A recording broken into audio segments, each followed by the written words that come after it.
So next up on the show is Howie Nestel with Sharkmatic Advertising.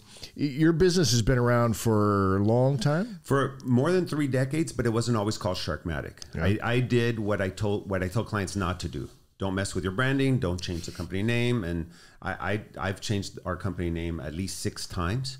And the last time when it became Sharkmatic.com or Sharkmatic Advertising, I was in New York meeting with a production company called Dogmatic. And I was like, God, this is such a cool name, Dogmatic. You all own Dogmatic Inc.? Yeah, we do. I was like, oh, great. So I was looking it up and everything. Man, I'm leaving there. I said, okay, I call my staff on the way out. I go, hey, we're changing our company name to Sharkmatic because I looked up the domain names available. What does that mean? I go, I don't know. We'll figure it out later. All right. So now that you've had time to figure it out, what does it mean?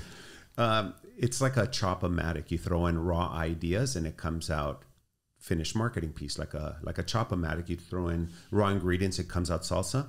A Sharkmatic, and if you look at our logo, it has opposing shark fins. So we throw in client ideas. So Imad, Simply Bookkeeping, they come with their old website and he's got all these ideas of what he would like. Then my staff jumps in with their ideas and then I have my ideas and we throw them into the Sharkmatic and then we end up with a revised website, branding, social, that kind of stuff. Well, I like it. I don't want to be a wet blanket here, but I don't think that's how sharks work. No, right? I don't think anything good comes out of that. You said this was a PG show, so I'm keeping it. That's I kept it clean. I kept it clean. No, we help our clients dominate, like sharks dominate the oceans. I like that. That's ultimately what we want to do. But we don't lead with that.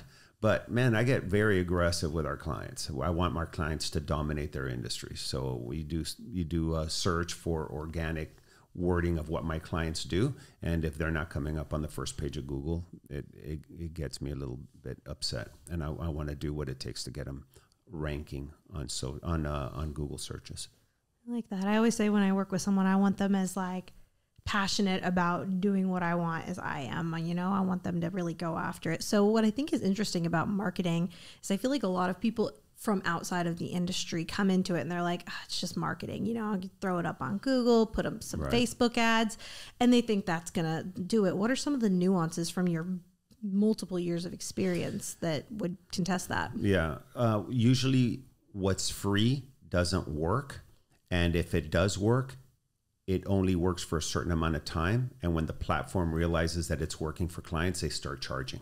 So if there's a platform that's been free for a long time, it's because it doesn't convert. And if it doesn't convert, you shouldn't be doing it. And if you want to do it to have a Me Too thing, just then go ahead and put it up there. But if you think that all your marketing that is free is going to convert and help you grow your business, that's one thing that in 30 plus years I've realized is it's not going to happen. It's just not going to happen. So we have clients that get these free website builders before they became clients. They build their site. They say, oh, it's a beautiful site. I said, yeah, let's look at your analytics. 6 unique visitors a month. It's like winking at somebody in the dark. You know what you're doing, but nobody else does. So it doesn't matter how good the site looks. If nobody's seeing it and it's not converting and nobody's calling you from it, then it's not working. And even free, you wasted time doing it, which costs you money. The big question, though, is, for me as a business owner, because I have a website that probably nobody's seen, right? And it's like, you're on my list, absolutely on my list to reach out to, if you'll take me as a client, because I know you only take so many of certain categories, but hopefully virtual assistants and podcasts you would take. But, and it's me. But is that, hey, what does that really mean? If I dump, say, $2,000 a month into everything that would, and I don't even know what those numbers are, but let's just say that's what the number is. How do I get that back out of the website? And that's where I would get stuck. But since I've known you, I've had a little bit more clarity on how it's about customer acquisition, setting up basically what amounts to a funnel. I don't think you use those words in my presence, but certainly you're setting up a funnel. I don't use them, and I don't use them for specific reasons. One, it's a ploy. And I'm not saying the funnels don't work, but it's a marketing ploy to get people duped in a way that they end up on a landing page and then they're funneled into a purchase decision without initially knowing who the client is or what rabbit hole they're going down before they pay. I'm more of an organic marketer, which means that, and by the way, if you want to give us $2,000 a month, we're available right now. We'll hire you. Most of our clients are spending $350 to $500 a month on organic search. And quite simply, I'll give you some examples. If you look up Tires and Wheels San Antonio, Gil's Tire and Wheel comes up on the first page. Their competitors, and I hope they're not listening, NTB, Discount Tire, these kind of companies. Big companies. They don't optimize in Spanish. So if you look up Llantas y Rines San Antonio, Gil's comes out 2 or 3 times on the first page of Google. That turns into one client that pays for itself for the next 4 or 5 months of SEO. And he's getting 3 to 5 clients a day. They're getting about 4,000 unique visitors a month. So if you don't think that's converting, then, definitely go build a website on GoDaddy for free. Yeah, it's really been kind of eye-opening being in your circle a bit and hearing these kinds of things, because the way I learn is I go to YouTube and it's a place to go and get confused when you talk about SEO and all this stuff, because everybody has a plan and a strategy, right? But it's kind of cool being around an expert. Yeah, look, there's clients that have known this for years. So Washtub's been our client for a long time, more than 10 years. Cooper's Barbecue across Texas. Before they became clients, they had one website. Now they have 7 locations around Texas, and we have 7 websites, one for each location around Texas. They each have their own optimization. They each have their own social media, etc. And, it makes sense, because if you're in New Braunfels and you pull up a website and it defaults to the Fort Worth location, and it confuses the consumer. They're not in Fort Worth. They're like, they wonder why they're there, and then they jump off to something else. But if you're in New Braunfels or in San Antonio and you Google barbecue, and Cooper's Barbecue comes up in New Braunfels, and it's only a 22-minute drive, you're going to do it. But if it's a 5.5-hour drive to Fort Worth, you're not going to do it. So there's a lot of nuances and things like that I don't know that anybody's going to be in business long enough to figure out everything there is in marketing. I don't know everything there is in marketing. That's why I hire people that are in their 20s. My most senior staff have been with me for 12 years, and they're only in their early 30s. And they're still learning stuff from the 20-something-year-olds that come into the company. And we do it all in-house. I don't outsource. We've had previous designers that still freelance for us, but they were part of the Sharkmatic crew, so they know how we work. We have kind of a signature approach to how we do things. Now it's 1,500 clients later, and we have about 450 active clients that we manage our marketing for. And so we're starting to figure this thing out, Mark, after 35 years. Right, 3 decades. And that's the thing. It shifts so fast with the way the internet works, and the world is changing. And it's kind of like you're going to have to pay to play. You either pay in your time to dig down, figure out what marketing strategy, what bookkeeping strategy works for you, or you can be efficient with your time and money and pay an expert who their only job is to actually figure this out and do it at a high level. That's right. So, while Emad is in growth mode, we're in right sizing mode, and you'll love this as a business coach. So I had been in growth mode plenty of times in the past, and I've owned other companies and grew them, sold them. Some of them, got out of them, they just weren't profitable, whatever it was. But what I'm doing now with our marketing is I do a lot of network marketing, of course, but I also market ourselves to get those right clients, those ideal clients. And as I get more of those right clients, I kind of shed the ones that are not right clients, that have been around for a long time. They don't like to spend. They like to complain. They're not, they're not helpful in the overall process of marketing. I need a partner. I'm on the same side of the table as my clients are. And so I don't need an antagonistic relationship. I certainly don't need to work for the money. So even if somebody comes to me with money and they're not an ideal client for me, I won't take them on.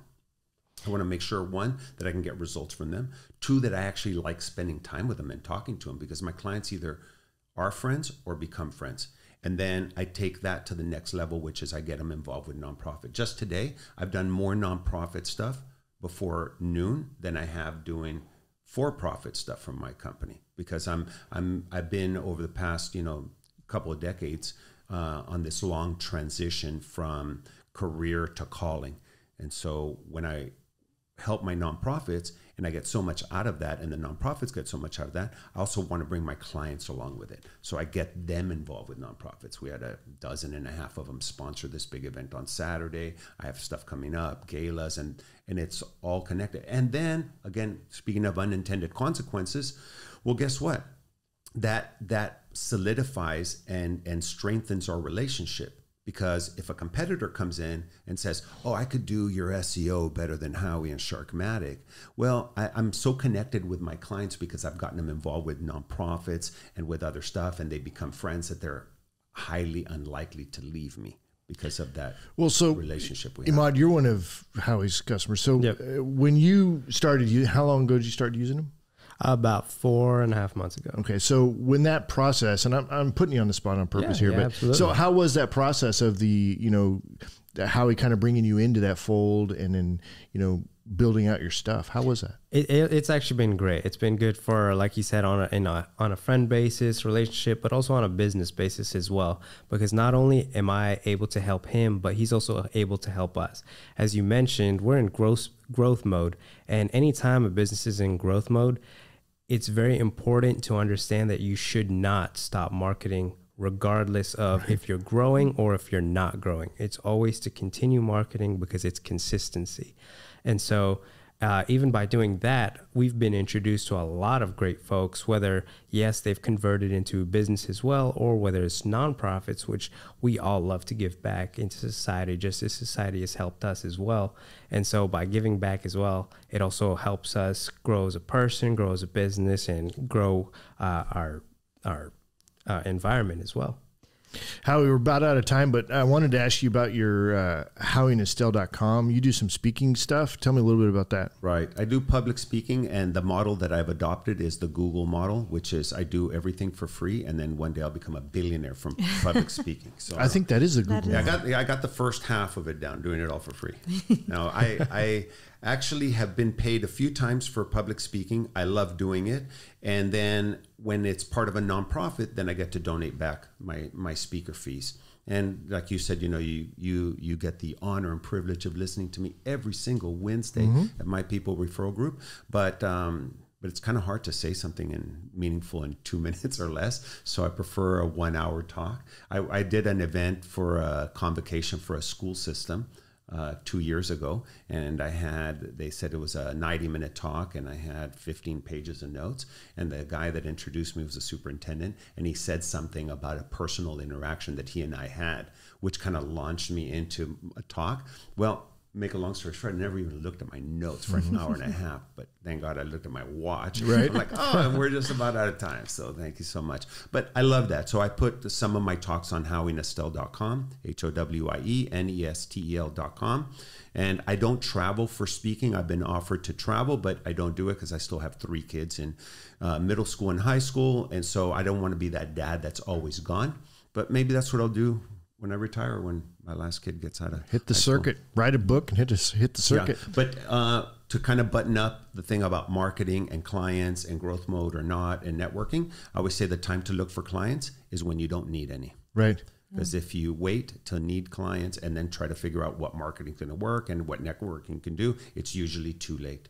So even us, right before the pandemic, I mean, we market our own business. And the beginning of the pandemic, first 90 days, 40% of our business disappeared because clients didn't have money, they were closing, they were this or that.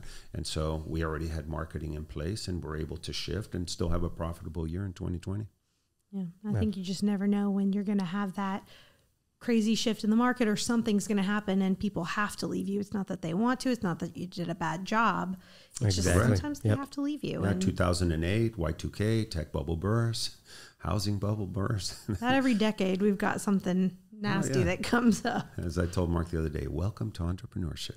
Well, there's a saying, one of my favorites is, it's not the direction of the wind that determines where you're going to end up. It's the set of the sail.